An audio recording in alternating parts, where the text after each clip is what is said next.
Орон төр хэмжигчтэй ам нээвэл зочны ярилцлага эхэлж байна. Энэ дод бид сэтгүүлч Лодо Самбог ураад байна. Студид ирсэнд баярлалаа. Баярлалаа. Ингээд өөрөө Америк нэгдсэн улсад одоо Эрдэм намын мөр хөөгөөд явж байгаа гэж бодсон чинь гинтхэн хүч ирээд гинтхэн одоо сонгуульд өрсөлдөхөөр шийдсэн байх юм. Хэзээ ирсэн бэ? Ирээд нэг 2 3 4 он жоо юм да баг. Тийм 4 он. Тэгээ одоо сургууль соёлоо яасан болж таарч байна? Төр чөлөө авсан. Ер нь бол тийм гинтийн байгаагүй. Одоо ингээд тантай уулзахыг сонирм байгаа ч тийм ингээд юу болоод гинт дэвшин болоо явж.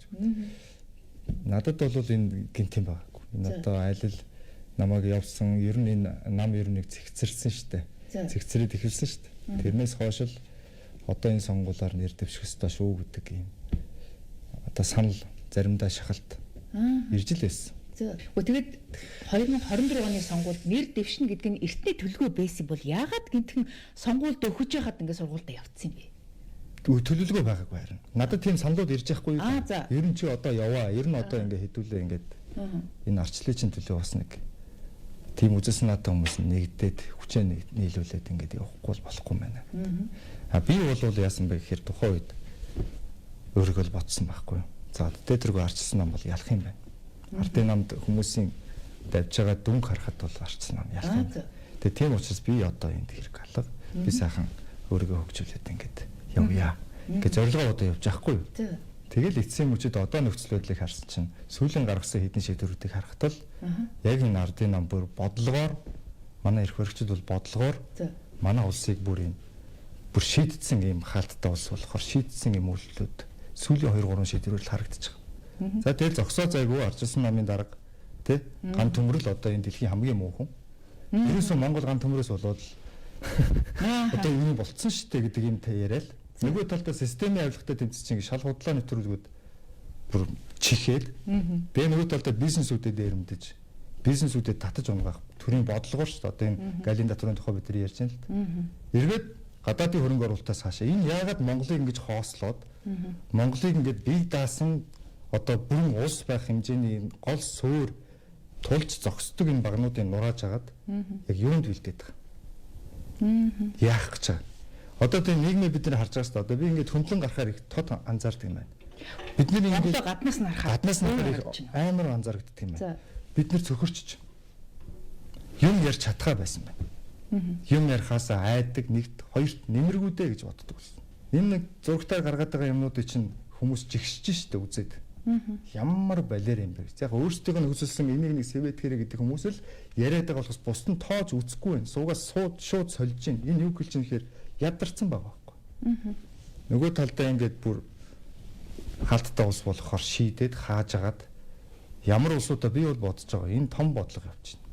Энэ бол тэнхтэй ингээд байна. Гэхдээ сэтгүүлчид бол улс төрчдийг шүүмжилдэг одоо хөндлөнгөөс нь алдаа оноодын залруулж хилдэг ийм ажилтаа усуд өөрсдөө дотор нэг улс төрд ороод ирэхээр дахиад тэднийхээ нэг ижил тийм л хүмүүс болж хувирдаг гэж анзаараад байгаа. Тэгэхээр өөрөө улс төрд орох шийдвэрийг нэлээд удаан бодсон уу? Тэгсэн. Ер нь бол би нэг зүйлийг ойлгосон. Өнгөрсөн сонгуулиудаас хойш. Ер нь улс төрийн идэвхтэй нэвтрүүлэг хийснээс нэг зүйлийг ойлгосон. Бид нэр ингээд улс төрчид гэж тусдаа, төр тусдаа, хэвлэл мэдээлэл ингээд тусдаа. Тэгээд ингээд шүүгээд хөндлөнгөөс шүүгээд байж ах хэвээр сануулаад сэрээгээд байж ах хэвээр ойлгох байж хэмжээнд байдаг гэж. Гэтэл бид нэр өөрсдөө улс төрийн тэртээ тэргүй оролцогч юм байна. Бид нар бол улс төрч биш шүү дээ, сэтгүүлч. Тийм. Гэхдээ улс төрийн үйл ажиллагаа эрхэлдэг. Шийдвэр гаргахад нөлөөлдөг. Өөрөөр хэлбэл улс төрийн үйл ажиллагаа явуулж яадаг. Улс төрийн ер нь бүгд зүйл та маш сайн болж байгаа. Бид нар ингээд өөрсдөө улс төр тэртээ тэргүй оролцогч юм байна. Одоо бид нэр шүү дээ ямар нөхцөл байдалд ирсэн бэ гэхээр одоо цаашаа сэтгүүлч ямар ч байсан улс төрийн сэтгүүлч бол ажиллах аргагүй болсон. Эхнээсээ гэрээ хооронд байна шүү дээ. Шүүхийн шийдвэр яаж гарч ийн та сонсч гайхаж байгаа үстэй. Сэтгүүлчээр ажиллах эрхийг нь төдөлзүүлээд гэрт нь орж шүү дээ. Хүн чинь бид нар чинь ер нь ингээд нэг юм эмоцоор ажилладаг. Заримдаа эмоцондоо бас хөтлөгдчихгүй байдаг тал байдаг. Сэтгүүлч ажилдаа дуртай хүмүүс шүү дээ. Тэгээ энд болж байгаа үйл явдлуудыг харахаар хүний зэвүүцэл төрдөг юм байна. Их зэвүүцэж. Тэ? Одоо ингээд нэг эрх баригч чинь биднэрт бүгдэнд нь санал тавьж байгаа. Мөнгө өгье гэл. За тэр тоог нь сонсно гэдэг бол эднэр гагцсан юм байна гэж. Бүр гагцсан юм байна эднэр. Өөрт чинь тийм санал ирсэн. Санал ирнэ шүү дээ. Байнга л ирнэ шүү дээ. За жишээ нь хэдэн төгрөг авах вэ? Замбраагүй. Би зүгээр одоо замбраагүй. За. Үнэхээр замбраагүй. За одоо чи оюутан Тэ? Одоо наа чи мөнгө хэрэгтэй. Ажил хийхгүй байгаа байлгүй. Энэ бол хангалттай хэдэн жил амьдрах зардал шүү наадах чинь ингээл. За. Миний зөв үрж байгаа.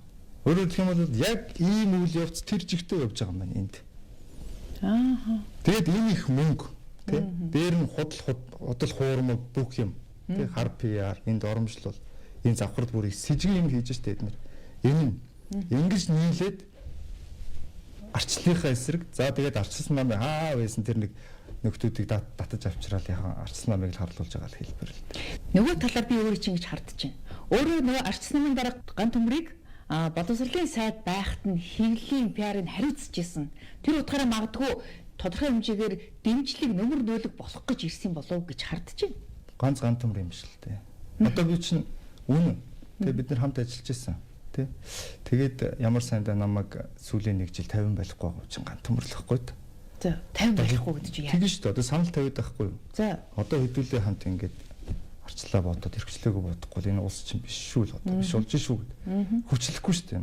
Ган төмөр чинь хүн хүчлдэг хүн биш. Ер нь тийм. Би бол тэр нэг хүн дуудангууд эсвэл юу гэдэг нь хүний заруулаар нэг яваад байхгүй бах энэ одоо үздэг хамтарч ажиллаж байсан хүмүүс маань сайн мэдгүй бах нэвтрүүлгийн өмнө үзэж байсан хүмүүс сайн мэдгүй бах ган төмөр бид хоёрын хамт ажиллаж байсан эсвэл ах トゥ байхаас бүр хамаагүй том шалтгаан бий болж байгаа байхгүй одоо жишээлбэл энэ бүгдийг хараад зүгээр өнгөрчөөд тий би тэнд сэтгүүлчээр сураад төгсөөд энд ардын нам ялцсан энэ бүх бодлогууд нь хэрэгжчихсэн тэгээд нөгөө нэг жинхэнэ хоёр улсынхаа бүрэн хараанд буцаага тавиачсан тий ийм нөхцөлд ирсээд би тэнд мундаг сургууль төгсөж ирээд дахиад гаднаас нь ингээд шүүмжлээл нөгөө нэг хилдгээ хилээл ингээд явах нь гэдэг бол энэ одоо байгаа нөхцөл байдлыг харахад бол жижиг зорилго байна. Хэтэрхий жижигхэн зорилго болчихж байгаа. Тэгээ би өөрөө залгасан. За 5 сард. Наш наад чинь ер нь л хэцүүчж байгаа юм шиг гэсэн. Би чамд хэлсэн шүү дээ л гэсэн надад өгсөн. За би очиж одоо очлоо. За одоо очлоо. Одоо очихоор тэгээд юу байна? Яахаар байна гэдэг. Бо чи ирнэ. Тэгээ намынхантайгаа уулзсан. За тий. Тэгээ нам дийлсэн. Тэгээ намын ажилтнууд чи ийм тийм надад тайлбарлаж өгч байгаа шүү дээ. Би мэдэхгүй юм. Шууд ирээд л үнэлэх авцсан уу?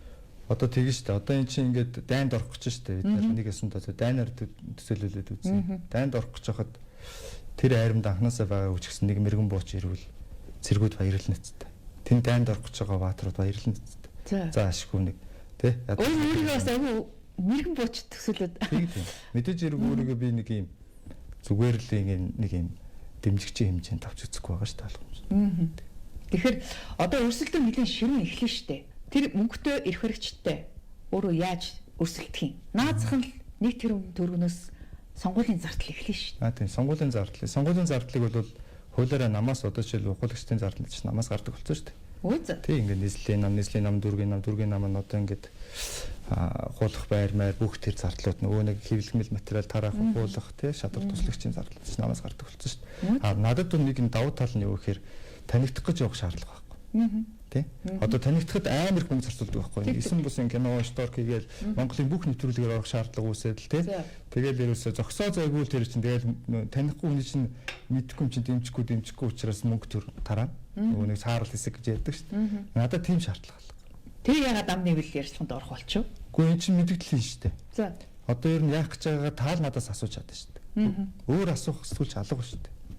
За баярлалаа. Одоо хоёулаа улс төрийн нэвтрүүлэг хийдэг ярилцлага хийдэг тэг бүр нэг өдөр гаргадаг.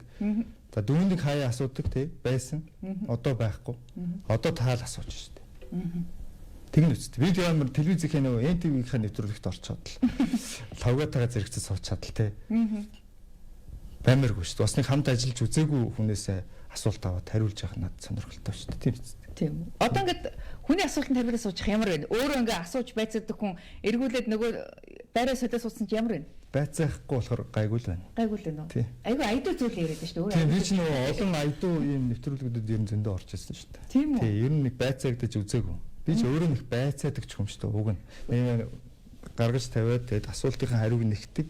Нэлээд судалгаатай үздэг учраас бас жоох байцаалч ширүүн өнтер харагдсан шүү. Өөрөө тэг байцаагч чиг ингээд айгу ингэж суучвал юу яагаад гэдэг штэ. Ер нь яагаад гэсэн тэрийг хэлчихгүй мөн гэдэг нэг жоохон тийм үнгээс ярьдаг. Тэр чи яг нэг тийм цухалзаад байдаг байхгүй юу? Тийм заримдаа тэгдэг байх.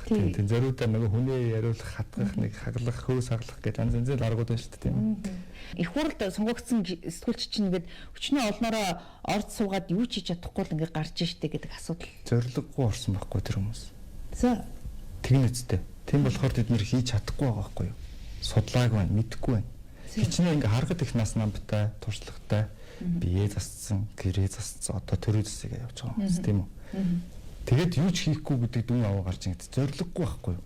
За. Үндсэн хуулиач амжуулаагүй. Энийг одоо бид нэр 2019 онд их тэнгэрт зандан шатар дарахтаа бид нар тойрч суугаад үндсэн хуулийн нэмэлт өөрчлөлт үндсэн хууль арчилсан үндсэн хуулийг яаж хэрхэн ухсрах вэ гэдэг тухай ярьж хат нэг л асуулт надаас гарч ирсэн. Гэхдээ энэ бид наргаа үндсэн хууль хийгээд юм. Тэнийг хэрэгжүүлэх төрөө органик болон бусад хуулиуд наадаж амжуулахгүй шүү дээ. 400 гаруй хууль тухайд ярьжээс 400 гаруй хуулиас 200 гаруй үндсэн хуулиа зорчсон. Өөрсдөө үндсэн хуулиа ойлгоогүй байхгүй та манай одоо энэ тухайн одоо үеийн парламентын дийлэх олгох юм. Одоо би сэтгүүлчээр бүр ажиллах боломж ажиллаад нэмэргүй, хилээд нэмэргүй. Сүүлдээ би өөрөө үндсэн хуулийн цэцээр энэ заалт чинь хүний эрхийг зорчиж байна гэж барай явсан шүү дээ. Тэр үед надад маш сонир гачин мэдрэмж төрсөн. За. Тэмцэгч болоод байгаа юм шиг тий. За. Аль заалт үлээ? Чигсаал би нэг тэр хүүхдийн мөнгөн дээр орлого хамаарч хүмүүс төгсөн шүү дээ. Тийм. Тэрэн дээр би хүүхдэд нь мөнгө тараа гэдэг утгаар хэлэв. Миний шаардлага бол Монгол улсын үндсэн хуулинд хүний гарал үүсэл, яс үндэс, хүүс, нас ажил байдал тий. Ээж авахын орлого хязгаарлалт. Тэгээд ингээд ялгуулсан. Тэгээ үндсэн хуулийн цэцээр маргаа үүсэнгүүд шийдвэрээ засчихж байгаа байхгүй. За одоо бид чи өөрөө явлаа. Би ч одоо өөр хуульчид явсан болов уу гэж санаад байгаа. Би буруу. Би явсан шүү дээ. Тэгээ миний нэр дээр маргаа үүссэн. А энэ бол нөгөөтх нь татврын асуудал байсан. Татврын нэмэгдлийн асуудал. Энэ бас маргаа үүсэх юм байна гэд хоёр асуудал дээр цэцээс маргаа үүсгэсэн. За ямар ч нэг зарган дээр яваад өөрөө ялсан юм байна тийм үү цэц дээр. За нөгөө төр татврын асуудал нь яасан? Татврын асуудал одоо хүртэл энэ үндсэн хуулийн цэц бол улс төрийн зорилгоор хөдөлдөг юм байна даа гэж би одоо өөрөө гүйж авч байгаа хүний хувьд ойлгож байгаа. Хурлын тов зарлагдах хуулийн хугацааны анализыг хэтрээд алах гэсэн. Би өөрөө ч Америк яваад гэсэн. Тэр одоо би нэг л юм хүсэж байгаа. Одоо янз янзын зөндөө хөгжлийн бодлого баталсан заяа.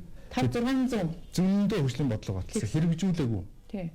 Одоо сайн нэг шийдвэр гаргаж ирсэн гурлийн үйлдвэрүүдийг өшгөлж унгааж байна. Газар тариаланчдыг бүр балж тавилаа шүү дээ нэг шийдвэр гаргаад гурилтай холбоотой.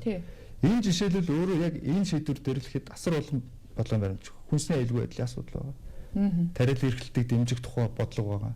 Монгол улс өөрсдөө стратегийн гол хүнсний нэрийн бүтээгдэхүүнээ хийдэг байх тухай гэдэг ингээд 10 жилийн өмнө ингээд мөрөөдж ирсэн ингээд том бодлого бүгдийг өшгөлөөл унгаад. Ингээд өшгөлөөд унгаадаг байгаа дараа нь тэр өшгөлөөд унгаагангууд нь дараагийн нэг намайг авчрангүүтээ нэг өөр нэр нэрлээд ингээд нэг шинээр юм санаачлал сэглээл тавиад. Наад засгийн газар чинь бол өшөглөх гэхээсээ илүү одоо юу гэдэг ард иргэдээ энэ үнийн өсөлтөөс аврах гээд гурилын огсон үнийн өсөлтийн эсрэг гурилын импортын татварыг тэгэлжлээ. Цементийн импортын татварыг ч гэсэн тэгэлжлээ. Ингэжээж одоо энэ барилгын үн өсөх, гурилын үн өсөхөөс хамгаалж байна гэсэн тайлбарыг өгöd байгаа шүү дээ. Захын эдийн засаг гэж захын эдийн засаг хадгалдаг хүн бол бүр нүдчгээ таглаж байгаа. За хизээч үнийн өсөлт эсрэг ингэж тэмцдэггүй. Өөрсдөө энэ талаараа нөгөө талтаа ингэж мөнгийг мөнгө биш болгоод хавтгаад нь тараагаад тий зах зээлийг нь өөрсдөө боомлоод аюул болгож өсгөж хайчаад дараа нь зүгээр тийм нэр хэлж. Мэдээж засгийн газар гарч ирээд шүү дээ тий. Бид нэр энэ үйлдвэрлэгчдтэй зүгээр хатуу хариуцлага тооцож байгаа маа. Унгаах гэж байгаа маа гэж үнгээ хэлэхгүй шүү дээ. Ер нь ард түмний төлөөлөгдөг шүү дээ дандаа л. Бүхэл юм нь ард түмний төлөө гэдэг нь шүү дээ. Тэгж хэллээ гэдгийн төлөө шийдвэр гаргалаа гэсэн үг биш. Арчилсан засаглалын хамгийн гол шалгуур бол хэвлэлийн эрх чөлөө байдаг л та. Тэгэхээр хэвлэлийн эрх чөлөөгөөр сүүлийн жилүүдэд нэлээд олон байраар ухарчлаа. 29 байр. Тий, 29 байр. Тэгэхээр ер нь одоо хэвлэлийн ядаж энэ эрх чөлөөний хуулинд нэг юм тунхаг төдийл юм бүрхэг хууль байгаа. Тэгээд эрүүгийн хуулиар сэтгүүлчтэй ажиллаа хийснийхэн төлөө ялсаар байх юм бол цаашдаа ер нь бүрл одоо нэг намын дарангуул руу ухрах юм эрсдэл байна тийм үү? Энд дээр хоёр асуудал байна. Хэвлэлийн эрх чөлөөгөө нэгдүгээр бид нар өөрсдөө устгаад байгаа юм. За. Сонголтоор өөрсдөө эрхчлөөг ажиллахыг сонгоод байгаа. Одоо бид энэ сонгуулийг харж байна. Ардын намын гүтгэлгийг зүгээр л ямар шүүлтүргүүд тарааж байна. Ямар шүүлтүргүүд тарааж байна. Бид нэр ус хэлэхгүй. Уцтаа дөөш чи хүртэл одоо ийм хийх юм уу гэд. Бид нар ч одоо үеийн сэтгүүлч нар ч нэг яриа шүү дээ. Яриад хэлэхээр арчилсан нам дээр очихоор мөнгө байхгүй гэсэн шүү дээ. Ардын нам миний энэ асуудлыг шийдэж шүү дээ л гэж ярьж шүү дээ одоо. Ямар асуудал? Гэхдээ яг тэ өөрийнх нь хувийн байт юм асуудал байна л да. Тэрийг шийдэж байна гэж ярьж байна. За. Өөрөөр хэлэх юм бол сэтгүүлч нар хэвлэлийн эрхчлөөг өөрсдөө яг ингэж байна. Захиалсан дуугийн сонгуулийн үеэр тавьдаг бас нэг арилжааны хэвлэлийн онцлог байна л да. Харин хэлсэн 4 хоног захиалга тавихтаа, захиалсан дууг нь тавихтаа энэ дууг олон нийт сонсвол манай нийгэм сонсвол ямар үр дүн гарах вэ гэдгийг дандаа бодож ажилладаг байхгүй. Өнөөдөр тийм шүүлтүүд байх хэрэгтэй. Жишээлбэл ялгаа байхгүй би сэтгүүлчтэй. Би бас редакцтай тий. Үе үед. Тэгээд ингээд захиалсан дуу болгоныг нь тавиад явсан юм уу гэвэл үгүй байхгүй. Мөнгө харсан бол би хамгийн их мөнгөтэй байхаар л одоо нэвтрүүлэг хийдэг л сэтгүүлчтэй. Энэ сошиал дээр нэвтрүүлэг хийхгүй байсан ч гэсэн. Тий. Тэгэхээр яагаад хийхгүй вэ гэхээр бид нарт тийм үнэтэй зүйл байдаг байхгүй юу? Эрхмэлдэг бид нарт зориг байдаг байхгүй юу? Бид нар ийм улсад бид нар амьдрна. Миний хүүхдүүд өөрөө хожноор ийм улсад амьдрна. Тэрний төлөө явж байгаа ингээд тий. Ялангуяа сайн нэг жил явчихад ирсэн биш бүр яг бүр ингээд Монголдоо бүр энэ бид нар яагаад ингэж амьдарч болдгоо юм бэ гэж боддөг юм байна. Тэгэл нийтээр нэг юм хоёр идэхгүй хоосоонохгүй Америкийн мөрөөдөлтөө ямар ч гэсэн гарида гэдэг мөрөөдөлтөө энэ засах амар амархан шүү дээ. Одоо захын эдийн засагч нар хэлж байгаа шүү дээ. Ерөөсөө л зүгээр л наад нэг баахан татруудаа шимтгэлүүдээ тэгээд авилгаудаа энийгээ болоод өгөөч л гэдэг үл зогсоо зойг хэлж байгаа шүү дээ. Тэгээд төрний өөрөө бизнесээ хийгээ болоо та холдоод өгөл та зайлаад өгөл та. Тэгээд нөгөө нэг сая хэвлэл хөгжлийн тухай ярьсан шүү дээ. Нэг бид нэр үнэт зүйлгүй учраас өөрсдийн гэсэн үнэт зүйл байхгүй учраас амархан автаад байна. За. Ахуудаа амархан автаад байна. Хоёрдугаарт бид нэр наацхан зарчмаа баримтлахгүй болохоор өөрсдөө хуулиа мөрдөхгүй болохоор хууль зөрчгөр хууль очин үсттэй. Очих ёстой шүү дээ. Бид нар чинь хуулийн өмнө тэгш ирэхтэй, тэгш үүрэгтэй. Тэгээ ирэхээр хэвлэлийн хөгжлөнд талдаж харагддаг байхгүй. Хэвлэлийн хөгжлөө байхгүй болж харагддаг. Гуравдугаарт хуулийн асуудал байна. Манай хэл мэдээ хэвлэлийн хөгжлөөний хууль бол тунхаг ерөөсөө биш. Маш сайн. Ер нь бол бид нэр айгүй энийг дотооддоо ч гэсэн их ярих хэрэгтэй. Биднэрт ийм ингээд эрхийн олгоцсон тунхаг хэмжээний нарийн залтгүй хууль байгаадаа баярлах хэрэгтэй. Одоо биднэрт ингээд дахиад хууль хийгээд заяа. Хүчний 10 зүйл залттай хуулиуд хийгээд дахиад эрх үүсэх болгонд үүрэг бий болдог. Ямар нэг байдлаар дахиад хуулийн залт нэмэгдэх болгонд бидний үйл ажиллагааг хязгаарлагдах шатны улам нэмэгдэнэ гэсэн үг. Биднэрт хууль хэрэггүй, биднэрт зарчим хэрэгтэй. Одоо зарчим хэрэгтэй. Хуулиа мөрддөг байх хэрэгтэй. А бусдаар ямар нэгэн дарамт ирдэггүй байх нөхцөлийг л төрийн институцийн төвшөнд хийх гэсэн. Өөрөө Улаанбаатар нэвтрүүлгээ хийж эхэлсэн хойш нэлээд олон дугаар зарим нь нэлээд үнэтэй хийгдсэн гэж би сонссон. Ноц шил одоо зочноосоо тухайн зочныхоо санхүүгийн байдлаас хамаарат үнэ тогтоодгүй эсвэл одоо тогтмол тийм үнэтэй гэдэг юм уу? Би ерөөсөө ханш зарлж үзээгүй. Бас нэг овоо хэдэн доллар гэд шууд за мөнгө төлсөн байна. За одоо ярилцъя гэд явж исэн сураг байна. Тэр нэвтрүүлэг дээр манай Айзэн өвтер тэр Айзэн өөрөө үнэ хэлсэн. Би тэр нэг тухайн үед ирээдүгөө залуу штэ. Миний нэг дутагдал байна. Жохон ингээд нийтээрээ барьж идүү задуулж байгаа хүмүүст багын нэг тийм жохон мөрөгддөг тал байдаг. Тэрэн дээр нөгөө нэг шудраг байдал маань шудрагыг эрхэмлдэг байдал маань алга болчихдог гэж магадгүй. Тэгээ би Айзыг оруулж ирсэн. За тэр оруулж ирэхэд тэртээ бүтээрийг төлбөртөө ярилцлага мөнгөтэй бацаа орж ирж байгаа. Ингээд мөнгөтэй ярилцлага нэг хэлнэ. Нэг нь тэгж хэлэх юм чи хоёлоо шоу хийч. Тэгээ бүр олон хүн үзэг. Тэгээд Айзын над авчирч өгсөн одоо тэр бичлэг байж байгаа. Ширээн дээр тавьсан би тоолоо тавьсан. Тэгээд ширээн дээр хүмүүс хараа байж гэлтэй. Тэгээд нэвтрүүлэг дуусаад нэг авлаа шүгэлгэр малал авах гарсан. Тэр бичлэгийг би хадгалаад авсан. Тэр чинь хэрэгтэй. Би тэрэнд чи итгээд өөрөө чи бүх нэг дугаараасаа нэг $10,000 ер нь 20-30 сая төгрөгийн төлбөртэй одоо хийдэг юм байна ярьслага. Монгол тийм өндөр үнээр хийдэг Монгол тулхын 100 өрхөм л байгаа. Монгол тулхны 100 өрхөм харин ч үнэгүй хийдэг гэд Ануужин гишүүн өөрөө тайлбар өгцөө. Мэддэг. Яг хүнийг хардах яах вэ? Тий. Дээр нь би ер нь өөрөө хүмүүстэй мөнгө ярих их дургу.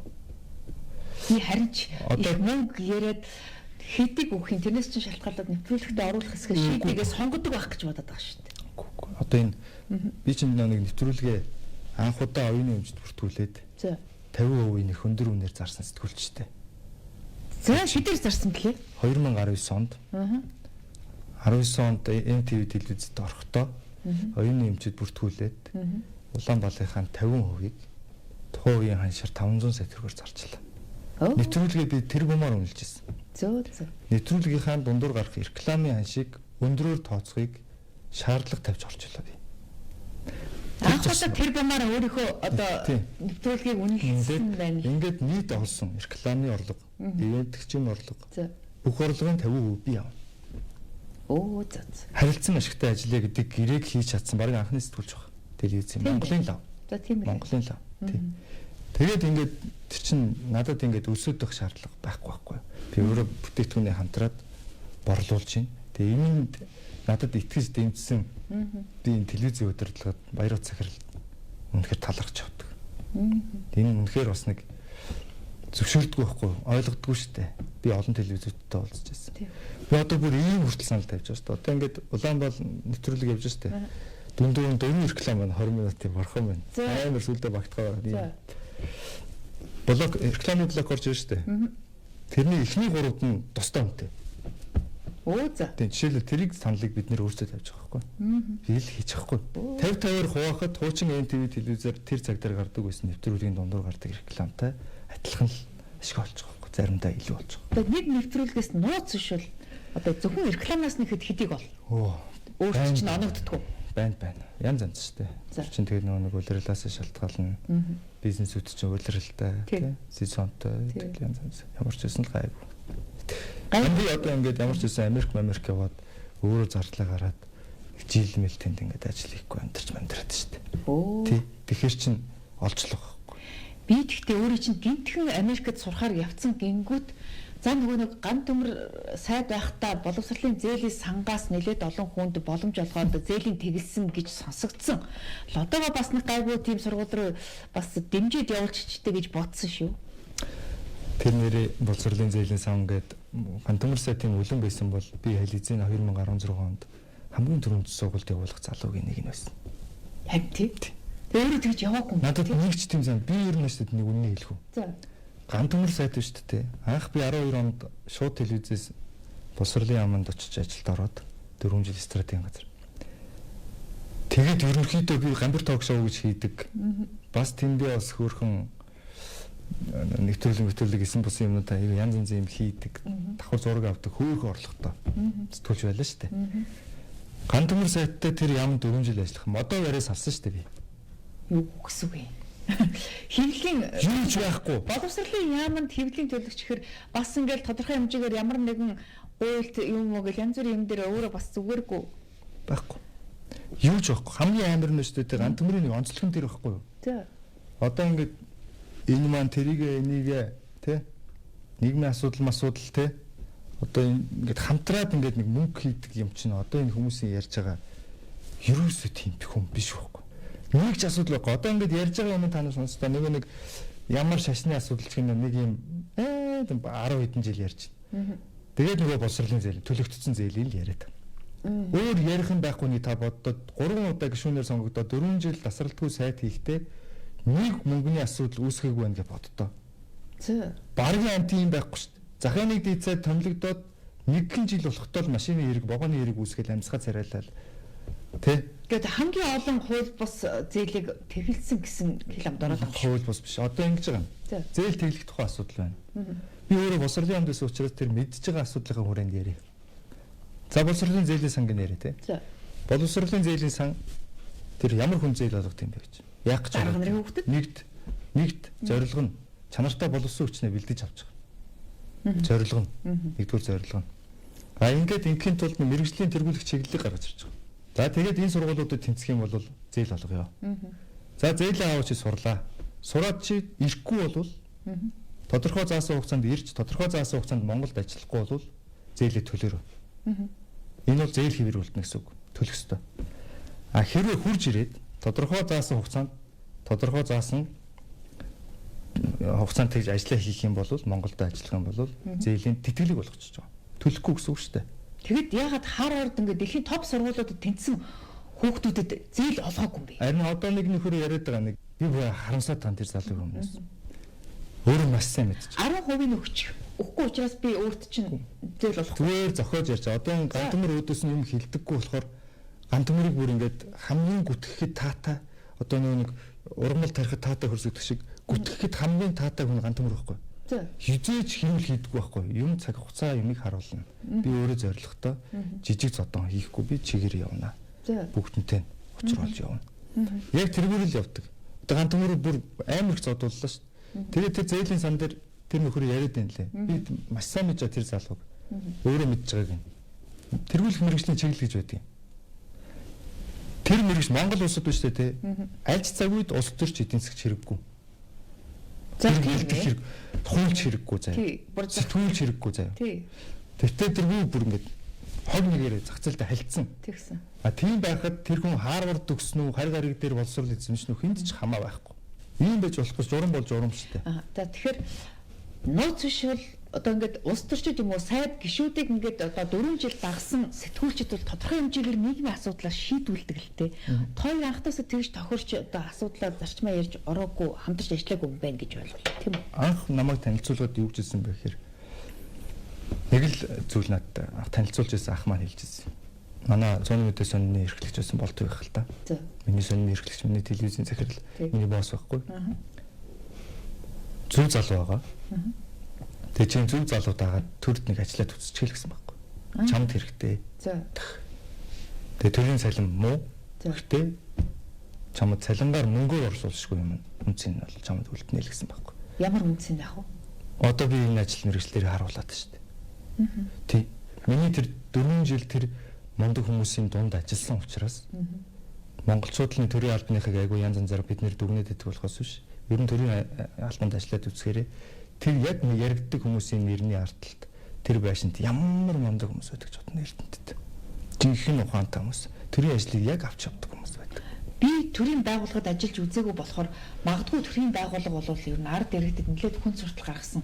Гарын хөндрүүлэхгүй л бол ажлыг нэлээд удаан бүтээхгүй ч байх ийм одоо тийм үзэмжээр ханддаг гэж ойлгоод байдаг шүү дээ. Нэрсэрийн үйлчлэгээний албанд алдаа гаргасан хүмүүс л ингээд нийт хэрэг яригддаг болохоос төрийн албанд ажиллаж байгаа яг бодлогын байгууллагуудад ажиллаж байгаа бодлогыг боловсруулж байгаа бичиг баримт боловсруулаад сууж байгаа судалж байгаа тэр хүмүүсийн хүчинд л өнөөдөр Монголын төр явж байгаа шүү дээ. Өнөөдрийн зургатаар гардаг улс төрчтэй хинэн ч бичиг баримтаа яг өөрөө боловсруулаад судлаа суух шүү дээ. Бас нэг шашны асуудал яригддаг шүү дээ. Тэр бас сүүлд ямар юм нэг илээ манай өргөн боловсролтой яриад байгаа чи юу лээ. Тэгээсээ сонсооч бас нэг шинэ ууршгүй юм лээ. Монголын боловсролын хөтөлбөрийг шашны байгууллагууд удирдах байна гэдэг. Тэр Монголын боловсролын хөтөлбөрийг хийсэн 130 гаруй мянган багш нар эрдэмтэд судлаачид сонсоод зүгээр нүдчгээ таглаж байгаа. Юу дэмэрч байгаа эднэр ойлгож байна уу гэж. Боловсролын хөтөлбөр гэдэг чинь зүгээр нэг сайд хийдэггүй байхгүй. Нэг газрын дарга нэг юм уу улс төрийн томилгоогоор ирсэн юм уу багийнууд чадахчгүй хийлгэхчгүй. Тэр өөрөө сэтгүүлч байхдаа бас ингээд төрийн албан байл ингэдэг байлаа. Төрийн ажилд орохоор тэр нэг албанд ингээд ажиллаад үзэхээр төрийн ажил яаж явдгийг ойлгочихж байгаа байхгүй. Тэгээ одоо ингээд нэг хөндлөнгөөс ингээд ерөөсөө л нэг сайд гарч ирэл энийг гिचлээ те. Ялангуяа боловсрол энэ ч мөр онцгой салбар. Өөрөөр хэлэх юм бол энэ улс төрийн шийдвэр шууд нөлөөлөх боломжгүй салбар яг 3 сая хүний салбар шүү дээ. Өөрөө ямар ч ихсэн одоо боловсролын зээлийн сангаас зээл аваагүй хүнээс ямар нэгэн дэмжлэг аваагүй өөрийнхөө бор зүрхээр одоо сургалтын төлбөрөөр төлөөд явж байсан хэрэг одоо аль сургуульд хэдэн долларын төлбөртэй сурч байна. Одоо би нэг Калифорнид дэлхийн топ 10-т байдаг нэг 2 сургууль байдیں۔ За. Тэрний нэгийнх нь хэлний бэлтгэлтэй. Байсан. За. Байж байгаа. Гэтэ надад урт хугацааны чөлөө өгөхгүй гэсэн. За. Ямар ч чөлөө хүссэн үнний хэлээл одоо ийм нөхцөл байдал байна. Төлбөр өгсөн юм. Тэр чинь төлбөр нь айгуу сарын 1000 орчим байдаг. Сарын 1000 бэлтгэл тийм хэлний.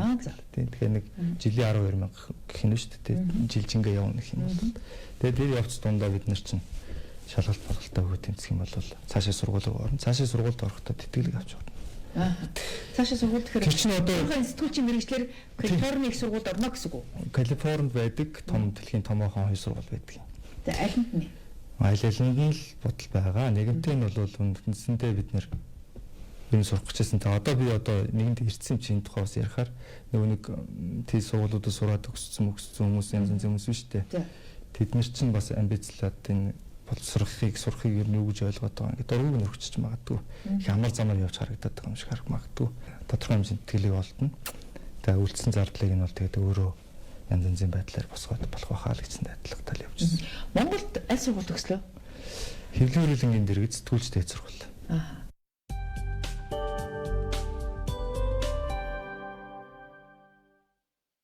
Хүүхдийн баярын амтд бэлгийн хөтөлбөр оргил сүжиг дэлгүүрийн бүх салбарт эхэллээ. Ариг банк 100 сая төгрөгийн эзэн тодруулах хадгаламжийн урамшуулт аяна дахин зарлаа. Ариг банк.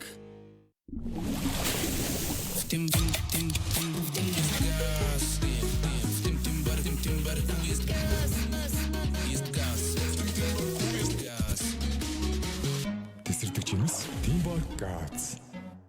Өдрийн хоолны цаг боллоо. Гэхдээ өдөр бүр бидний гаран дээр ням бактери байдгийг санаарай. Супер баатрууд болж нянгуудтай тэмцэцгээе. Safeguard Чингис савнгаа шахаж аваад гараа сайдруулж өтгөхөө зүйлээ. Тэдгээр ням бактериудыг угааж арилгая. Даалгавар биелэгдлээ. Одоо Safeguard том суулгаатай боллоо. Ням бактери эсрэг 195 угаалт. Ами, чиний мөнгө хадгалдаг гахаа чинь байгаа юу? Хөөе. Нэрээ яасан болоо? Ээжээ, миний мөнгө хадгалдаг гахаа хаана байгаа вүлээ? Өө, ээж нь өхнийхөө хадгаламжийг цахим болгочихсон штэ. Би тэгээд яаж мөнгө нэмэх юм бэ? Санаа зовлтгүй дээ охин минь. Ээж нь өхнийхөө төлөө өдөр бүр баг багаар хоримтлуулсаар байгаа. Хөөх, тийм үү? Мөнгө нэмэхэд хялбар бас их мөнгөтэй болж байгаа юм байна да. Бич бас чам шиг ийм хадгаламжтай болёо гэж ээжтэй хэлнэ. Хадгаламжтай нэмсэн 100,000 төгрөг татварыг нэг урамшуулын эрх авч хуримтлалтай Монгол аянд оролцоорой. Одоо Alpen Gold шоколадны хэсэг бүрт илүү их какаотой боллоо. Сайжруулсан жор Alpen Gold илүү их шоколадны амттай. KFC онлайн захиалга.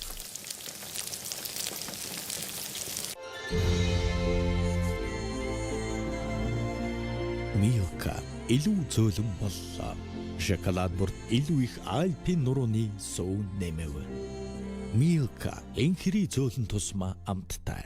Чихэн чин амттай яг л BBQ намайг амтлаад үз baby you чи юу гэж бодож байна сан гэсэн болгон надад тортоор тагшиний кэн гартаа овстар барих шалтгаан энэ боловсрол зүгээр амтлаа. Ариг банк 100 сая төгрөгийн эзэн тодруулах хадгаламжийн урамшуулт аяна дахин зарлаа. Ариг банк. Хүүхдийн баярын амтд бэлгийн хөтөлбөр оргил сүжиг дэлгүүрийн бүх салбарт эхэллээ.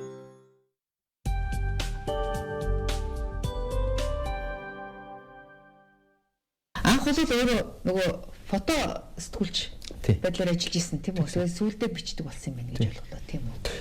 Фото зурагчлагч тэгээ заримдаа манай зурагч чи өөрсдөө мэдээ хөвчл явчихдаг шүү дээ. Манай зурглаач нар хүртэл мундаг зурглаач нар байдаг шүү дээ. Сэтгүүлчээсээ илүү шахуу болцсон тийм.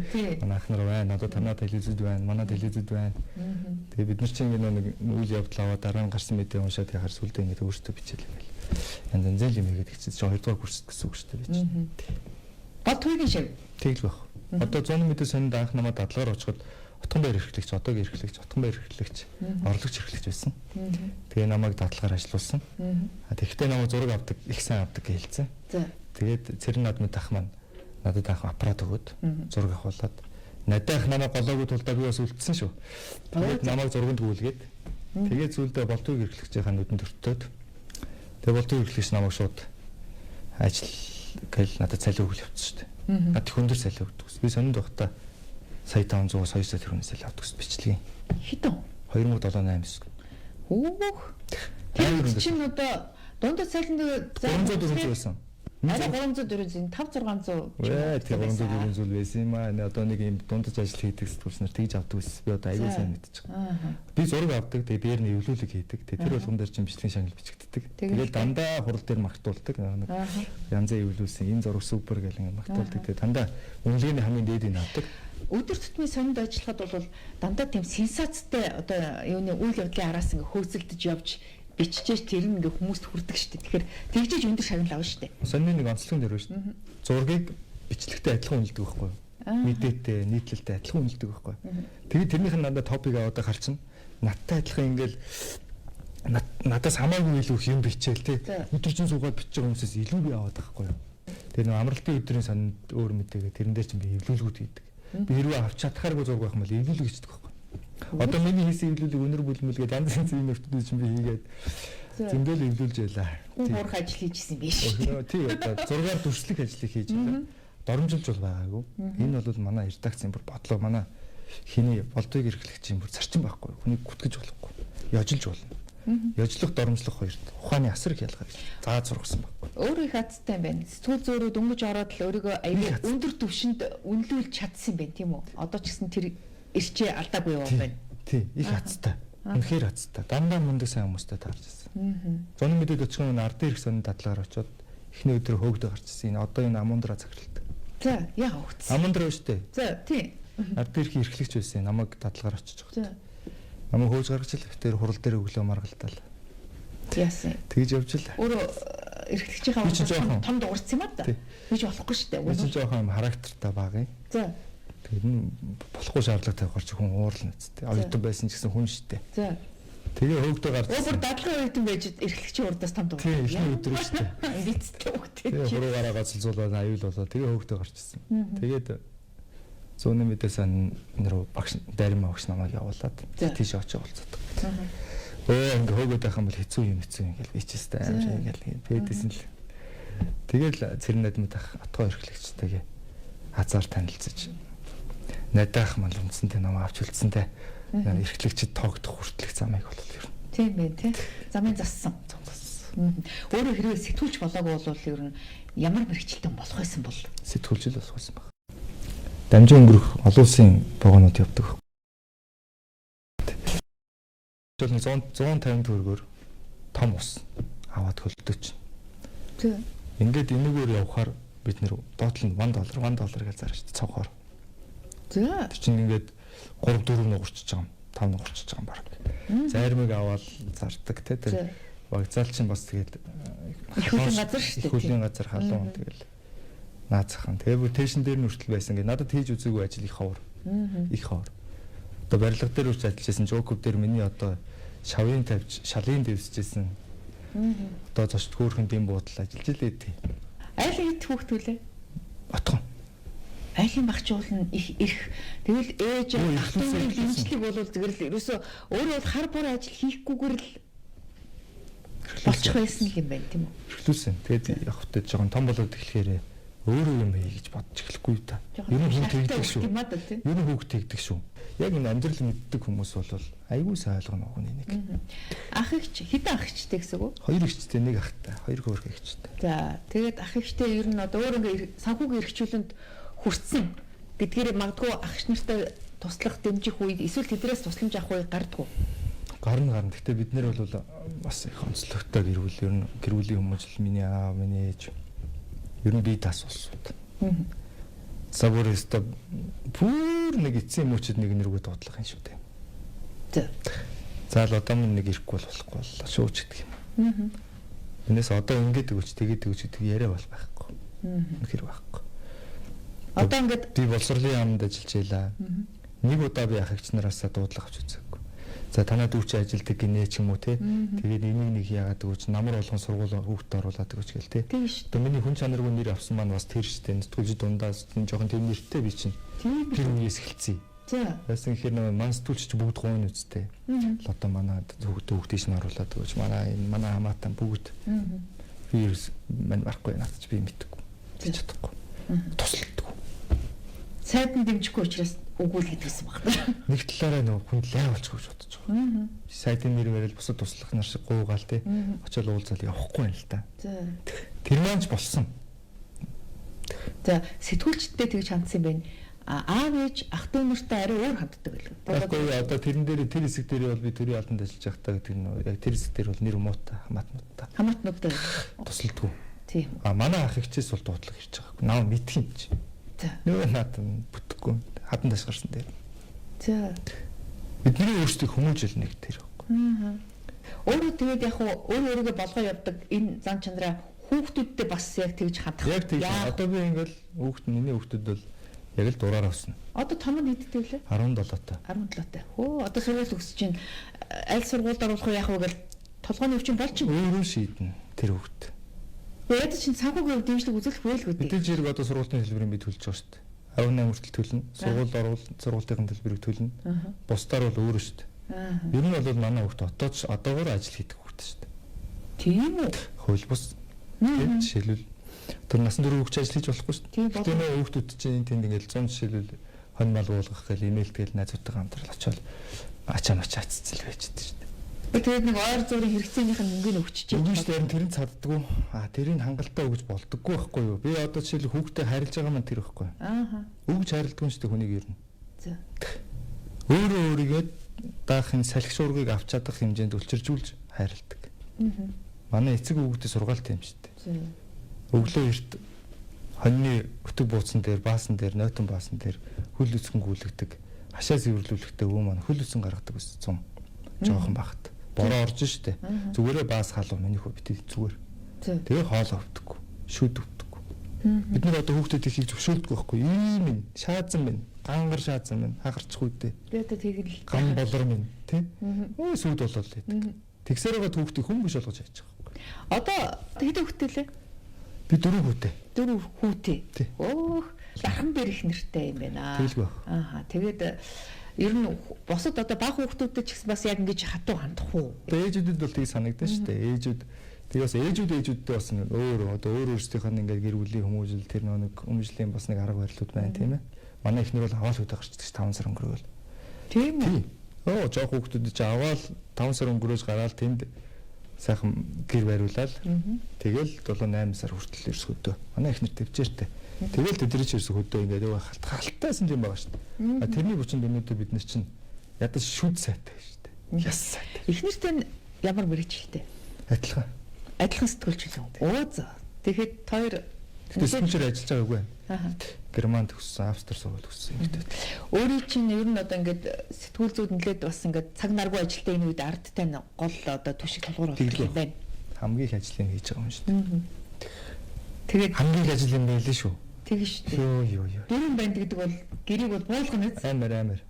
Буулгах цааш. Тэгэхээр энэ бол ямар ч ажилтай харьцуулахгүй ажлыг л хэлнэ. Би бол өстө дисггүй гэж одоо өмнөөс нь би чи ингээд хүмүүсийг ингээд эхнэрийн эзгүүд өөрөө ер нь балардгүй. Эхнэр маань одоохондоо бид хэдийг эзгүүрх гэж үзээгүй л байна. Үзэг байна. За. Цаавас миний хүүхдүүд ч жоохон л доо. Одоохондоо тэгэл. Одоо бага. 2 сартаа. Өөрөө одоо хүүхдүүдтэй нэм жоохон байхад ингээд Америкт сургуульд гэр бүлээрээ хамт явсан гэсэн үг үү? Эсвэл гэр бүлээрээ хамт явсан. Очоод бид 2 хүүхдтэй болсон байна. Сүүлийн үед одоо ингээд 30 гаруй сэтгүүлч одоо яг татагдаад байгаа асуудал байна шүү дээ. Тэгэхээр энэ дээр өөрийн чинь магадгүй бас ямар нэгэн алдаан дээр чинь дөрөөлөөд бас нэг юм ямар нэгэн хэрэг тогтчих вэ гэсэн болгоомжлол байна уу? Миний мэргэжлийн үйл ажиллагаан дээр одоо бол боломжгүй байна. Нэг орлого одоо ярилцлага хийгээгүй учраас харьцангуйгаа ярилцлага тойм миний тойм чи хурц штэ. Бас их хурц тэгсэн ирнэ тэн дээр нэг үгийн алдаа гаргахгүй байна. Тэгээ манай сэтгүүл зүйн зарчим дотор байгаа штэ. Нийтлэл нэвтрүүлэг таамаглаж болно. Хэрвээ таамаглаж байгаа бол таамаглаж байгаа дурдна. Зүйрлэл ишлэл зөв ашиглана. Их сурвалжаа дурдна. Их сурвалж дурдна. Айгу амархан юм байгаа ш тоог нь. Таавал маш сайн байна. Айгу амархан юм байна. Энийг мөрдчихэд ирнэ тэр цагдаа дуудагддаг давтамж тоо бол 99% багсан шүү. Тий. Цэг таслалаа зөв тавиал. Тэр утсан үгэлдэ гэдэг жишээ шүү дээ. Утсан үгэлдээ л кавичгийн тавал болоо шүү. Утга шилжүүлж байна. Яг үнэ. Зүгэрлж байна. Бид нэр анханасаа бичгтээ үгээ бодож бичдэг байхгүй. Тэгдэг. Хаана цаг таслал тавих уу? Хаана өргөлттэй хэлчих үү? Үгүй зөв сонгох хэрэгтэй. Хурцсан юусоо хэлээгүй мөртлөө өргөлттэй ингээл хэлэхэд нэг хурц хэлж байгаа юм шиг болдог. Одоо сайн миний үгийг текстээр болгоход ерөөсөө хурц биш заяа. Сая одоо дөнгөж энэ хүртэлх ярьж байгаа яриаг юм аа. Өргөлттэй гэл ингээд яриа сонсохоор л энд одоо яагаад агсараад байгаа юм бэ гэж байгаа юм шиг сонсох зарим. Тэгэхээр энэ хизээ ямар үгийг яаж хэлж дуудах, бичих гэдэг чинь өөрөө монгол хэлний л асуудал байхгүй тэрнээс тэгнэ. Тийм л дээ. Тий. Энийг л ашиглаж сурч байгаа бид нар цагдаад дуудахгүй гэж би бүгдэнд нь хэлдэг. Би Лодо самбууг сэтгүүлчийг арай өөрөөр төсөөлжсэн чи яг ингээд ярилцсан чинь шал өөр хүн бах юм. Би буруу ойлгосон уу? Эсвэл та өнөөдөр миний ярилцлаганд өөрийнхөө биш вэ нүү? Би өөрийнхөө бүх ярьсан дээр өөрийнхөө байдаг шүү дээ. Амар байдаг байхгүй юу? Өөрөө зовдгүй юм. Тэгтээ та ингэж ярина. Юу гэдгийг албан ёсны ч гэдэг юм уу их тийм бие цэгэнсэн байдлаар яриад байгаа байхгүй юу? Тэгээд нэвтрүүлэг хөдөлж байгаа тэр тоом хөдөлж байгаа байдал чинь шал эсэргээрээ байдаг байхгүй. Тэгэхээр наад зах нь сэтгэлийн хөдөлгөөнөө их барьж яриад ах шиг бах юм. Би чинь зочин шүү дээ. Ярилцажсэн бол би танаас ярилцлага авч ирсэн бол эсэн бусын айл аяг үзүүлнэ. За. Надад би танаас үг сонсох гэдэг шүү дээ. Би одоо зочин байхгүй. Тэгээд ярихаа л хийн. Таны асуусныг л бодож хариулна. Тэ? Асууж ирсэн бол би шал өөр байх нь. Одоо яг таны нэг яаж нэг үг нугаачихгүй гэдэл тэ. Суудал маань хүртэл нэг газараа тогтохгүй шүү дээ. Ингээд тийм үү? Тэр чинь нэвтрүүлэг хийж байгаа ба зүгээр зочноор орж байгаа хоёр чинь арга барилтлаасаа өөрчлөлт. За би ингэж асуугаар тэр тэгж хариул. Тэгээ араас нэг хэрэг ингэн. Наад дээр чинь бол над задрахгүй тэгэхээр чи гэдэл тэ. Нэг ясандаа хүн судлал байдлаар судалж байгаа шүү дээ. Тэр чинь бараг л психологийн ажил хийчихэж байгаа байхгүй. Харин тийм. Тэгээд ингээд ерөнхийдөө тэр зураглалаар маань нэвтрүүлэг маань явдаг. Тийм. Өөрийнхөө одоо хичнээн дугаар хийсэн байна Улаанбаалын. Тэр дугааруудаас хэн нь илүү сонирхолтой, факттай зочин байсан бэ? Улаанбаал нэртэй 300 дугаар байна. Ярилцлага 130 хэд байна. Тоом 150 хэд баг шүү. Бүр тоолцсон ба шүү дээ. Тэр чи одоо тоолж амжаагүй. Тийм баг шүү. Таны хул замбараг баг шүү дээ. Тийм. 14 жил хэрэг одоо гардчаад байсан чи. Хэдэн мянгаараа болно шүү дээ. Тийм. Тэгээд таны тэр их урт замал дундж орж байгаа их баярлалаа. Гой нэрээ тийм биш дээ. Энэ их олон мянган чинь нэг болчихж байгаа юм байна. Хин илүү сонирхолтой. Бүгд л сонирхолтой. За. Яг тэр нөө ярилцж байгаа хүнийхээ тухай миний хүүгийн нэг хэлсэн үг гэдэг. Та ингээд нэг удаа надад гомдохгүй юу манайх үү? За, том уу? Том. Натаа нэг юм ярих гад би завгүй байх таахгүй. Тэгсэн чинь орой хоол идэж байхдаа хоолоо бид нар чинь тойр суугаад хоол идчихсэн чинь хэлж чинь та ингээд завгүй гэдэг. Огт танихгүй хүний тухай та ингээд ярьцлага хийдэг тэрэндээ бэлддэг. Огт танихгүй хүний төлөө та хэдэн өдөр боддог тэр хүнийг. Огт танихгүй хүнтэй юу бодох вэ гэдгээ та хэдэн цаг сууж бэлддэг. Тэгэд миний тухай бодож ирсэн үү? Би тантай юм ярмаар шүү дээ гэж. Нэг бүр ингээд нэрт ороод нэр үнэн байгаа одоо та гэсэн бодоор бид нэр ингээд цаал танихгүй хүмүүсийн тухай бодож байгаа байхгүй энэ улс ормоор ингээд цаал танихгүй хүмүүсийн тухай амар их энерги зарцуулаад хүүхдийн тухай нэг их тэгж олон бодохгүй байгаа ямар ч байсан миний хүү болно доо эрүүл багт тийм ээ тэгээд би хүүгээ аваад Арангаа аймагт очиод Өвгийн нуур сум аавынхаа нутагт очиод Өвгийн нуурын иргэдээр камер засчаад хүүгээ гинт суулгаад шууд за хүүтэйгээ ярилцлага хийнэ за тэгсэн миний хүүжигтэй хийх байрс тэрэнд. Аав надтай Улаанбаал ярьцлага хийсэн. Тэгээд Улаанбаал пэйж хуудсан дээрээ тавьсан. Тэгсэн. Тэгэхдээ би үнэнгээсээ бүх юмыг асууж өөрөөр нь бүх үннийг яриулсан. Нэг ч нэмэлт хачир асалт байгаагүй. Яг тэр үед тухайд мэдэрчсэн яриулсан. Хинээс санаа зовхгүйгээр тавьсан. Миний үе тэрэндх баярлсан. Тэгээд тэр ярьж явах явцдаа бид хоёр миний нөгөө асуулт утчих мэдээж бодлоготой байна шүү дээ. Яагаад ингэж чи бид нэгнийхээ тухай ингэж бодохгүйсэн бэ гэдэг тухай ярьж эхэлнэ шүү дээ. Тэгэл баг насныхын тухай, аавынхын багын тухай тэгэл олон юмны тухай амьдралын тухай ярьчих. Тэгэл хүү ойлгочих байгаа байхгүй. Хүүтэйгээ ярьцлага хийсэн сэтгүүлч. Одоо та хоор байх шүү. Одоо та жишээлбэл ингээд одоо мянган хүнтэй ярилцлаач таних хүмүүстэй. Зөв хувийн хэрэгцэн ч гэсэн охид түүгүүдтэйгээ нэг юм яг ингээд гой суугаад ярилцаад аваад үлдчих хэрэгтэй. Та зүгээр 10 20 жилийн дараа за болоо 40 50 жилийн дараа тий 100 жилийн дараа таныг байхгүй үр хойч чинь тэр өстой ямар ч том ном зохиол киноноос илүү шүү. Тийм үү. Ястаа сонин санаа байна шүү. Өстой илүү. Бодож байгаа ч тэрийг чинь харж амьдэрцгаан штэ бүгд. Ямар гайхамшигтай. Чи хувь заяа шүү. Мянган хүнтэй сууж ярилцаад тухайн цаг үедээ мэдээллийг дамжуулаад энэ би сэтгүүлч ажлыг бурхны ажил гэж боддог. Бурхны хүслээр биелүүлдэг ажил гэж боддог. Нийгмийн сайн сайхны төлөө, хүний сайн сайхны төлөө, энэ ертөнцийг цэгцлэхийн төлөө ажилтдаг, зорьдог. Хүмүүсээр сэтгүүлчдийн ажлыг сайхан бүтдэг. Бурхан ямар нэгэн байдлаар мэрэгжил эзэмшээ бидний дунд ажил гэвэл сэтгүүлчийн ажлыг хийх байсан шүү. Ийм ч биш. Ямар сонь тодорхойлт вэ? Сэтгүүлчийн ажлыг хинч одоо бурхны ажил гэж тодорхойлж байгаагүй байна. Эмчийг жишээлбэл цагдаа онцгойг ингээд бидний нэг бурхны ажил гэдэг шүү дээ. Эмч бол урьдчилан сэргийлдэг эмч нэг байна. Гэхдээ ихэвчлэн үр дан гарсны дараа гэмтсний дараа эмч дээр очиж байна. Гал гарсны дараа онцгойг очиж байна. Хэрэг гарсны дараа цагдаа очиж байна. Тэндээс сэргийлдэг хүмүүс бүгд бурхад байхгүй юу? Бүхэл үйл явдал болохоос өмнө түүнээс сэргийлж байгаа сэргийлэхийн төлөө бодож ажилладаг хүмүүс бол бурхны ажлыг хийдэг хүмүүс байхгүй юу? Тэгэхээр би сэтгүүлч бурхны ажил гэж боддог. Тийм учраас бурхан үргэлж ивэж харж явдаг гэж би боддог. Гэхдээ сэтгүүлчдийн нэр хүн сүүлийн үед эрс унаад байна л да. Унах хэрэгтэй. Унах цаг нь болсон байхгүй юу? Яагаад? Унах хэрэгтэй. Тэгхийн бол яаж бурхны ажлыг хийн чинь? Тэгжиж инхний бурхны ажил руугаа орно шүү дээ. Одоо чөтгөрийн ажил гэж хэвчтэй юм. Би зүгээр нийт сэтгүүлч мэрэгжлийн онцлогийн тухай ярьж шүү дээ. Жинхэнэ зарчмаараа ажиллах юм бол бурхны ажил шүү гэж. Одоо нэг зарчмаа мэдгүй нэ зориггүй болохоор үнэт зүйлгүй учраас савж хийгээд шүү дээ. Саваал ерөөсөө ингээл яг амьдрах аргаа олгочоод шүү дээ. Зарим нь. Тэгэхээр тэр бурхны ажлыг чөтгөрийн гараар хийгээд байгаа юм. Сайн сэтгүүлч болохын тулд эхлээд өөрөө сайн хүн байх хэрэгтэй. Өөрөө эхлээд хүн болж төлөвшөж сэтгүүлч ажлыг зөв хийнэ гэж ярьдаг. Зоригтой болох хэрэгтэй. Нийгмийн ойлгодог болох хэрэгтэй. Яасан гэдэг хүн байх хэрэгтэй гэж бид нар ч учиргүй хандиманд цуглуулаад явчихдаг шүү дээ. Тэр бол үйлдэлсэн олон нүглийн дунд бас бол бид нар бол тийм нүгэл үлдэж болохгүй хүчтэй гартал хүмүүс л дээ. Ном хэрэгжилж байна. Тэгэхээр их зоригтой бодлоготой асар ерөн зоригтой байх үзэл наттай. Одоо манай миний байжсэн улсын сэтгүүл зүг бол сэтгүүлчд бол үзэлснийгаараа хуваагдчихдаг шүү дээ. Энэ үздэг телевизэн үздэг бүх хүмүүс мэдж байгаа үзэлснийгаараа хуваагдчих. Манайх хинтлэг манайх бол консерватив. Баруун зүгэл тийм манайх бол либералууд. Манайх ер нь соцтикууд ингээд. Тэгэл тэр яг ингээд үсэл санаагаар явчихдаг. Өөртөө их юм бол өөртөө нийгмээ ийм замаар явбал хөгжим байна гэдэг итгэл үнэлэлтэй. Нийгмээ судалсан байна шүү дээ. Нийгмийн суур шинжилгээ ухааныг судалсан байна гэсэн үг. Ер нь зүгээр сэтгүүлчдийг ингээд ус төрлөө орохоор янз бүрээр харддаг шүү дээ. Ер нь сэтгүүл зөв ер нь ус төрлөө орох гүр болгож ашиглаад байгаа юм биш үү? Өөрөө олны танил болонгуудаа ер нь ингээд сонгогдох магадлал нь ихсэнгүүт ингээд ус төрлөө орохоор шийдлээгээд өөрийн чинь бас шүүмжлэх л байх та. Энд дэр хариу тайлбар бодож байна уу? Тийм тэгээд шийдсэн байсан бол би явахгүй л дээ. Эндээ байгаа нэвтрүүлгүүд хийгээд те улам хүмүүсийн хайрыг татах ажлаа хийгээд тэгээ сонголтоо бэлдэж явах гэсэн.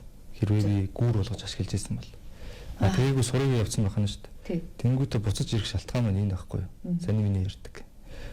Системийн авилгатай тэмцэнэ гэдэг байгаа. Оюун эрдэнэ бүгдээрээ итгэжиж зарим нь хий үнэмшиж энэ залуу тэмцээд байгаа маань хөөрхий гэж. Тэмцээгүй шүү. Ганцхан жишээ хэлье. Системийн авилгатай хязгаарч гарч ирж хүний нэрээр тэмцдэггүй. Системийн авилгатай системийн аргаар тэмцдэг. Бас одоо ингээд цагдаа нь өөрт нь байна. Бусад аргууд прокурор нь өөрийнх нь нам дээр нь бүх атгаматыг асуу бүгд өөрийнх нь гарт байна. Одоо надад шүүх алгаал гэдэг шүү дээ. Улаанцсан нэхэд шүү дээ. Оюурт нь уг нь одоо авилгатай тэмцэх гээд нам дотрооч баг одоо цөөх болчиход байна гэж хараад байгаа шүү дээ. Тэр 5 иш ажиллаа гэдгийг бол би дотроо дэмждэг. Тэр нэгэл нөгөө нэг өрсөлдөгч хуучин уу өрсөлдөгчтэй өөрсдөд нь саад болох хүмүүсийг л би миний хэлээд байгаа нь хүн солихол үйл ажиллагаа. Авилгатай тэмцэж байгаа бол авилгын их усүртэй тэмцдэг байхгүй юу? Авилга ахуулчаад тэр дундаасаа шигшээд эсрэг намынхаа ч юм уу те хэд хэдэн хүнийг зүгээр барьж авч шон төлгөөд тэгээ алга ташуулахыг авилгатай тэмцэх нэмсэл гэдэг үү. Одоо жишээлбэл авилгатай тэмцэж байгаа хүн засгийн газрын яамдыг бүр ямар ч яамгүй сайдыг хүртэл нэмээд төсвийн зардал ингэж нэмдэг юм. Төрд ингэж өмчийг хураан төвлөрүүлдэг юм авилгатай тэмцэж байгаа хүн. Тэр авилга хаана хулгай хаана үсэж байгаа юм төрийн их мэдл нь мэдж байгаа хөрөнгө их байх тусмаа тэнд эзэнгүй их хөрөнгө овоороод тэрнгээр чинь хулгай үүрлээд байна шүү дээ. Уг нь эсрэг нам биш. Өөрийнхөө нам доторх авилгачтай ч гэсэн үзэж тараалах шиг биш шүү дээ. Мэдээгүй. Хаана гоо. Сүхбаатарын Батуулдын байшин яригадаад байгаа ч дээ. Тий. Сүхбаатарын Батуулдын тухай ярьж байгаа надад болж. Ярихгүй байгууз. Ярьдаггүй байхгүй юу? Чаддаггүй байхгүй юу? Энийг л хэлээд байгаа. Бадамж унаг бас шувуу ажиллагаар авчирч. Бадамж унаа бүр нэг өөрийнх нь юута эсрэг анх үзчихсэн мегон биеийн болтмолд те. Өөрийнх нь нөгөө нэг суудлыг анхуулж болцчихгүй.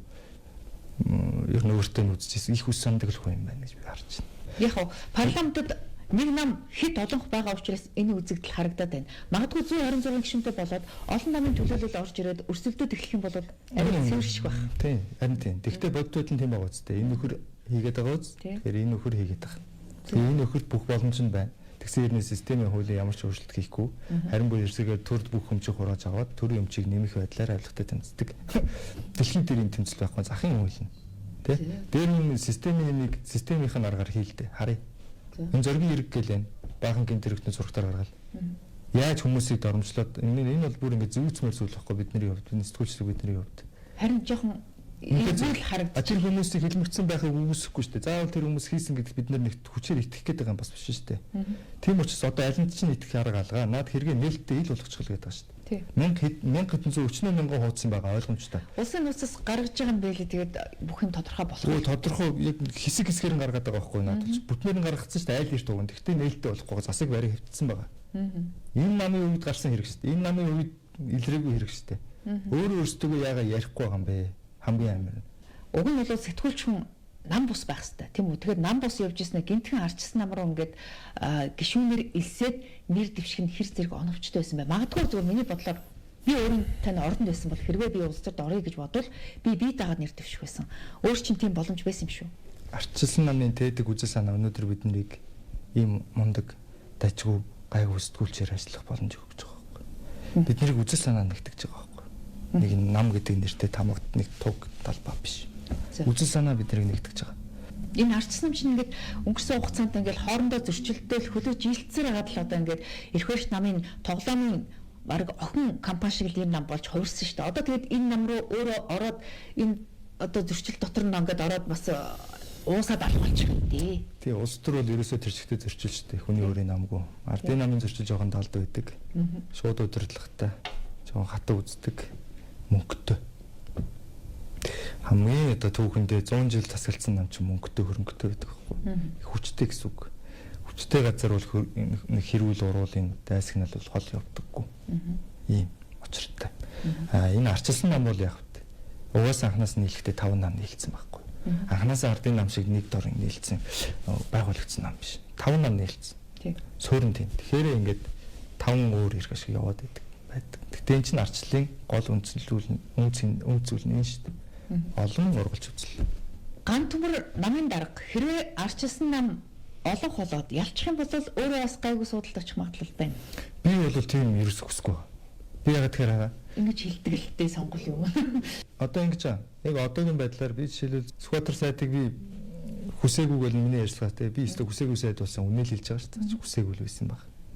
Гэтэ ингээд сайд болцсон гэл тэнгуут нь яхаараа хүсээгүй юм бол таны хүчээр ингээд би өөрөө хүнтэй тийм шаардлага тавьж ирсэн ба шүү дээ. Тийм. Би бол энэ дээр яг хатуу байр суурилж байгаа. Би надад тийм ерөөс ботл байхгүй шүү. За энэ ярьцлага одоо архивлагдаад үлдэнэ. Энэ хийсэн амдаа хүрх юм байна тийм үү? Хүрнэ. Ган төмрийн үед л биш шүү. За ингээд бидний ярилцах цаг дууссан байна. Тэгэхээр ямар ч гэсэн Монголын улс төрд одоо өөрийгөө мэрэгэн буучгаад тодорхойлоод орж ирж байгаа юм байна. Өөртөө их итгэлтэй байгаа юм байна. Магадгүй бас эрх баригчдын юм уу ямар нэгэн намын тоглоом дотор ороод бас уусаад алга болчихгүй байгаасаа гэж хүсэж байна. Үзэл санаан дээр л энийг одоо намынханд ч хэлж байгаа. Үзэл санаатай болсон гэсэн шүү та нар тийм. Үзэл санаан дээр нэгдсэн гэсэн шүү. За. Өргөс шиг л байна гэж ойлгоороо л би тийм л юм хэлж байгаа. За. Үнэхээр тийм л юм хэлж байгаа. За. Үзэл санаа л ярина. За хэлсэндээ байгаарай. Хэлсэндээ л байна. За баярлалаа. За манай энэ удаагийн ам нээвэл зочны ярилцлагаар сэтгүүлч Лодо Самбуу оролцлоо. Анхаарлаа туссан ус та хүнд баярлалаа.